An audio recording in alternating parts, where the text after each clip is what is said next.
আসতেছি, মাত্র 10টা মিনিট অপেক্ষা করো, 10টা মিনিট। আচ্ছা ভাই, আপনারা তো বুঝতে চেষ্টা করেন না কেন? আমি তো বলছি যে আপনার কাজটা করব, আপনার বেদিক হয়েছে কেন? কি আমি আমার জীবনে কোনো ফেইলিয়ার কোনো শব্দ আছে? হ্যাঁ, কোন কাজটা আমার হয় না? আপনারা বুঝতে চেষ্টা করেন না কেন? আমি যখন ধরছি এ কাজ হয়ে যাবে ইনশাল্লাহ। আমার জীবনে কোনো ফেইলিয়ার শব্দ নাই, আমি যেটা ধরি এইটা। আর আপনার ব্যস্ত হইয়েন না, এত ব্যস্ত হইলে হবে এত ব্যস্ত হইলে হবে না। আর আপনি আমার সম্পূর্ণ টাকা পয়সার ব্যাপারটা কিন্তু হয় না, বুঝছেন? আমার অ্যাকাউন্টে মেসেজ আসবে, তারপর আপনার ফাইনাল কাজ ধরবো, বুঝছেন? আপনি এইটি খেয়াল রাখেন কিন্তু। আমার জীবনে কোনো ফেইলিয়ার কোনো শব্দ নাই। আচ্ছা ঠিক আছে।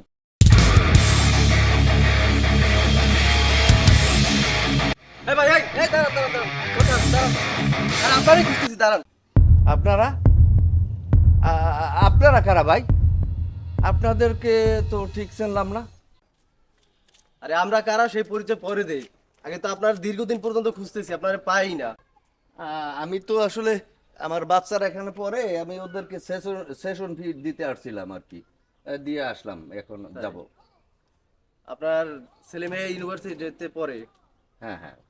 তো এখানে সেশন ফি কত টাকা আপনাদের? আর ছেলে আর মেয়ে দুজন মিলে 1.5 লাখ টাকা দিয়ে আসলাম। শুনছো, 1.5 লাখ টাকা দিয়ে ছেলে মেয়ের সেশন ফি দেয়, প্রাইভেট ইউনিভার্সিটিতে পড়তেছে। আচ্ছা যাই হোক, আপনার বাসায় গেছিলাম, জি জি। 6 তলাতে আপনি যে বাসায় ভাড়া থাকেন, সে বাসার ভাড়া কত টাকা? ভাড়া? ভাড়া কত? আমি ভাড়া বাসায় থাকি না তো, ওটা তো আমার নিজের বাসা। ভাড়া বাসায় থাকতে যাবো? ওটা আপনার নিজের বাসা? 10 তলা ওটা কেন? মোহাম্মদপুরে আমার আর একটা আছে, ধানমন্ডি গুলশানে আছে, বাড়িদারায় আছে, তারপর মিরপুরে আছে। তাই নাকি? আপনার কি সমস্যা? কি আপনাদের সমস্যাটা কোথায়? আপনাদের কি বাসা ভাড়ার প্রয়োজন? আচ্ছা, আমরা আসলে যতদূর জানি আপনার সম্পর্কে, যতটুকু আমরা তথ্য পাইছি, আপনি একটা চাকরি করেন, ড্রাইভারের চাকরি। এই হাবিব, জি মিরাজ ভাই। উনি যেহেতু ড্রাইভারের চাকরি করে, আচ্ছা তুমি দেখো তো আসলে ওনার বেতন কত টাকা আসতে পারে মাসিক, মান্থলি কত টাকা বেতন হয়? মিরাজ ভাই, ওনাদের নিয়োগ হইলে 9,700 টাকা ড্রাইভার। তা সর্বসাকা হইলো 18 থেকে 20,000 টাকা উনি বেতন পায় একজন ড্রাইভার। তো 18 থেকে 20,000 টাকা বেতন পাইয়া যদি এত জায়গাতে এত এত বাড়ি থাকে, 10 তলা বিল্ডিং থাকে, এরকম আর গাড়ি থাকে, ওই তো বললো ইউনিভার্সিটি নাকি 1.5 লক্ষ টাকা এইমাত্র সেশন ফি দিয়ে আসে। আপনি শুধুমাত্র ড্রাইভারের চাকরি করে আপনি আপনার ছেলে মেয়েকে এই প্রাইভেট ইউনিভার্সিটিতে পড়াইতেছেন, সেইখানে আপনি শুনলাম সেশন ফি দিয়েছেন 1.5 লক্ষ টাকা। আপনার ধানমন্ডি গুলশান বাড়ি দ্বারায় আপনার বহুতল ভবন আছে, কোথা থেকে আপনি এই টাকা ইনকাম করছেন? আয়ের উৎসটা কি আসলে? আরে ভাই, আমি কি এখন আর ড্রাইভারি করি? আমি ড্রাইভারি চালছি সেই 15 বছর আগে। আমি এখন ব্যবসা করি, আমি বিশিষ্ট ব্যবসায়ী। আচ্ছা ভাই, এখানে দাঁড়াইয়ে কি কথা বলবো? আপনারা একটু ভিতরে আসেন, আপনাদের সাথে আমরা পাশে গিয়ে এক জায়গায় কথা বলবো।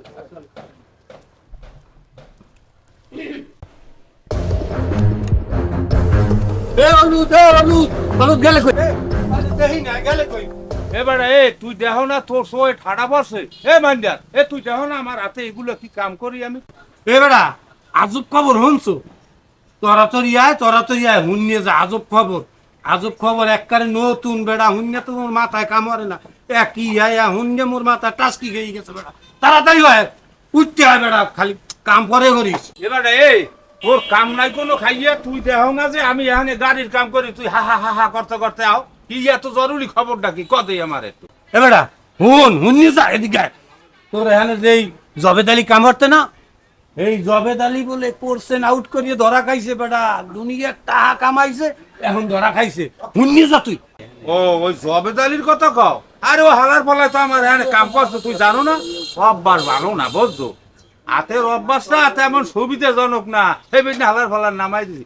এরপর শুনছি ওদিকে কাম করে, এখন কি করতে হ্যাঁ জানি। এর পরে আবার শুনলাম কি হে ড্রাইভারি হেকছে, এই এরপর চাকরি করে, বিলাসবহল বাড়িও বলে করছে। কি দে করছে কদেই? আমার মনে হয় ও যে কোনো জায়গায় ফায়দা লোড়ে কথা বলছো, আরে সেনতে আমরা ভুল করছি। আর কি করবি কোয়া, আমরা যে আছি এই রয়ে গেলাম। আজ কত বছর ধরে খাটতে আছি এখানে। আর জবেদ আলী আমার দোকানের কর্মচারী, হ্যাঁ আসবো 10 তলা ফাউন্ডেশন দিয়ে 5 তলা কমপ্লিট করে লাইছে। আরে বেডা, হে ওই কোর্সেন আছে না, হেই আউট করিয়া ধরা খাইছে। হ্যাঁ বেমালা মানুষ ভিড় করে রয়েছে, হেই পেন নিতে দৌড়ি তোর দাঁড়াইছে। আয় ল যাবি। হন হ্যাঁ যাবো মানে বুঝছো আমার হাতে কাম আছে তাও না এই কাম এগুলো আমি একটু হাত দিয়া এরপর যাবো মানে কথা বলছো। এ বেটা তুই কাম হরি আয় মুই গেলাম ওদিকে। আচ্ছা তুই যা যা যা আমি আমু মানে যা যা তুই যাই দেখ আমি আইতে আছি যা যা দেখো না তুই আমার কাম আছে যা হাতি যা যা যা চালু যা।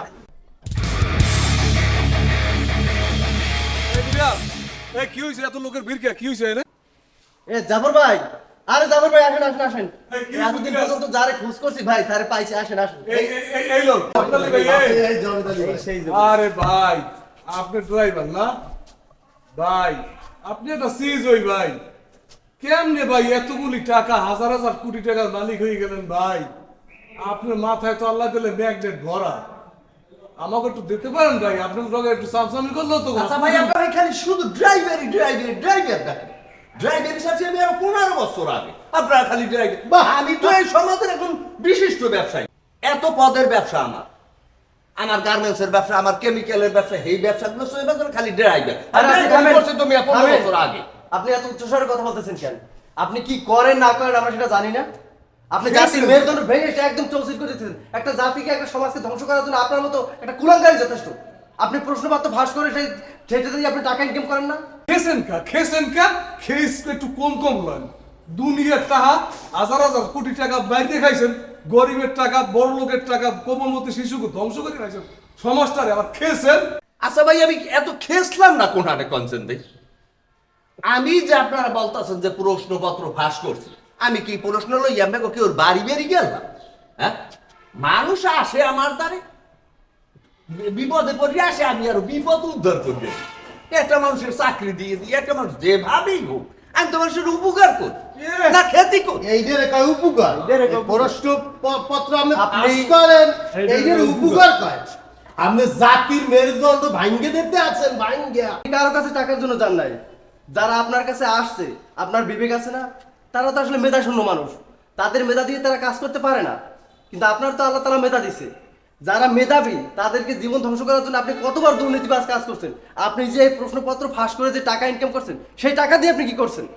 তাহা প্রশ্ন পাস করিয়া ঠিকই কামাই করছি ভাই, কিন্তু হেটা তো ভাই আমি খাই না। আমার লেবাস দেখছেন ভাই, সব টাকা আমি আল্লাহর রাস্তায় দান করি, একটা টাকাও নাই। শোনেন, আপনি অন্যায় করছেন, অপরাধ করছেন, আপনি এই জাতিটাকে ধ্বংস করে দিচ্ছেন। শিক্ষা জাতির মেরুদণ্ড, সেই শিক্ষা নিয়ে আপনি যে হীন ব্যবসা শুরু করছেন, আপনি জাতিটাকে ধ্বংস করছেন। আপনি অপরাধী, আপনি অন্যায় করছেন। এই সমাজে বসবাস করার আপনার কোনো অধিকার নেই। আপনি জাতিটাকে একদম মেরুদণ্ডহীন করে দিচ্ছেন। এটা আসলে ঠিক না। আপনি এখনো স্বীকার করেন যে আপনি অন্যায় করছেন। আপনি ঠিকই বলেছেন ভাই, আমার শাস্তি হওয়া উচিত ভাই। আমি যে অন্যায় করছি, যে মেধা শূন্য করার যে প্রক্রিয়া আমি করেছি ভাই, আমার শাস্তি হওয়া উচিত। আসলে আমার এটা ঠিক হয় না ভাই, আমি লোভে পড়ে আমি লোভে পড়ে গিয়েছিলাম ভাই। তবে আমার যদি শাস্তি হয়ও আমি এটা মেনে নেব, কিন্তু আমার মতো এরকম লোভে পড়ে এই যে আমি যে কাজ করেছি, মেধাবী ছাত্রদের অবমূল্যায়ন করেছি, আমার এটা মোটেও ঠিক হয় না।